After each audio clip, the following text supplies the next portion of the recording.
Good evening everyone, শতাব্দীর কিচেনে আপনাদের সবাইকে স্বাগত জানাই।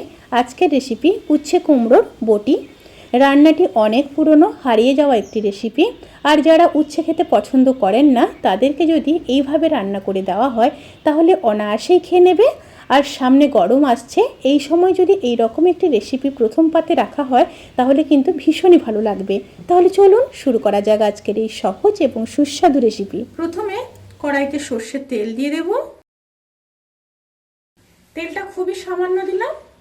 এবার দিয়ে দেব দুটো শুকনো লঙ্কা, সামান্য কালো জিরে, একটু নেড়ে নিলাম। এবার দিয়ে দেব কেটে রাখা একটা মিডিয়াম সাইজের আলু।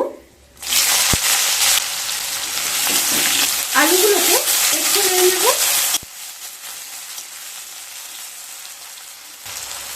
এবার দিয়ে দেব 50 গ্রাম কেটে রাখা উচ্ছে।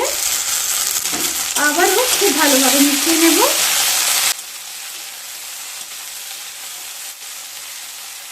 এই রেসিপির ক্ষেত্রে সবজিগুলোকে এইভাবে লম্বা লম্বা করে কেটে নিতে হবে। আর পরিমাণটা যেভাবে বলছি সেইভাবে মাথায় রাখবেন। বাড়াতে চাইলে বাড়াতে পারেন, কমাতে চাইলে কমাতে পারেন, কিন্তু পরিমাণটা মাথায় রাখতে হবে। আলু আর উচ্ছেটা 50% ভেজে নেব মিডিয়াম টু হাই ফ্লেমে। এবার স্টিমটাকে লো করে দেব। লো করে দিয়ে একটু নেড়ে নেব। মাঝখানে মাঝখানে কিন্তু আমি 3-4 বার নেড়ে নিয়েছিলাম। যেহেতু হাই স্টিমে দেওয়া আছে অতি অবশ্যই কিন্তু মাঝখানে মাঝখানে নেড়ে নেবেন। এবার স্টিমটাকে লো করে দিয়ে দেব খুবই সামান্য হলুদ গুঁড়ো, আর দিয়ে দেব খুব সামান্য লঙ্কার গুঁড়ো। লঙ্কার পরিমাণটা আপনারা বাড়াতে কিংবা কমাতে পারেন। দিয়ে দেব পরিমাণ মতো লবণ। একটু মিশিয়ে নেব। মিশিয়ে নিয়ে কুমড়োগুলোকে দিয়ে দেব। এখানে আমি 100 গ্রাম কুমড়ো ব্যবহার করেছি। কুমড়োগুলো দিয়ে আবারও খুব ভালো করে মিশিয়ে মিডিয়াম টু লো ফ্লেমে আবারও ভেজে নেব।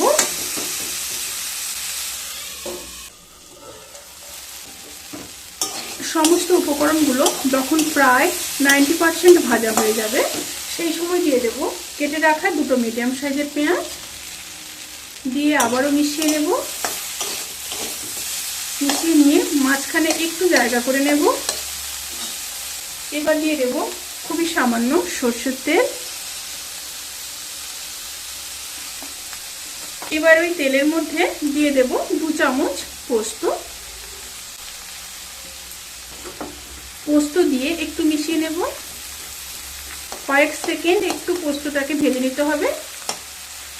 এই সময় স্টিমটা কিন্তু অতি অবশ্যই হাইতে রাখবেন।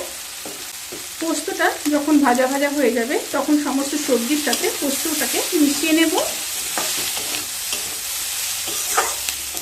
এই রেসিপির ক্ষেত্রে কিন্তু আমি দুটি জিনিস এক্সট্রা ব্যবহার করেছি, সেটা হলো আলু আর পেঁয়াজ। আমার মনে হয়েছে যে এই রেসিপির ক্ষেত্রে আলু আর পেঁয়াজ দিলে আরও টেস্টি হবে। আপনারা চাইলে কিন্তু এক্ষেত্রে আলু আর পেঁয়াজ স্কিপ করতে পারেন, কারণ এই রেসিপিটি উচ্ছে আর কুমড়ো দিয়েই হয়ে থাকে। আবারও হাই স্টিমে 1 মিনিট রান্না করে নেব। রান্নাটা যখন প্রায় হয়ে আসবে নামানোর আগে খুবই সামান্য চিনি দিয়ে দেব টেস্ট ব্যালেন্স করার জন্য। আপনারা যদি না চান তাহলে স্কিপ করতে পারেন, কিন্তু এক্ষেত্রে আমি বলবো অল্প মিষ্টি দিতে, তাতে করে টেস্ট কিন্তু ব্যালেন্সে থাকবে।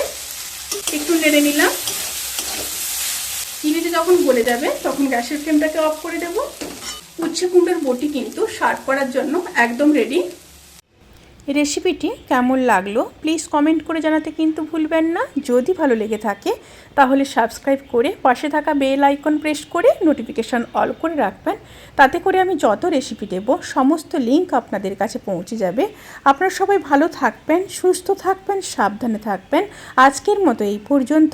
পরের ভিডিওর জন্য অপেক্ষা করুন। টাটা।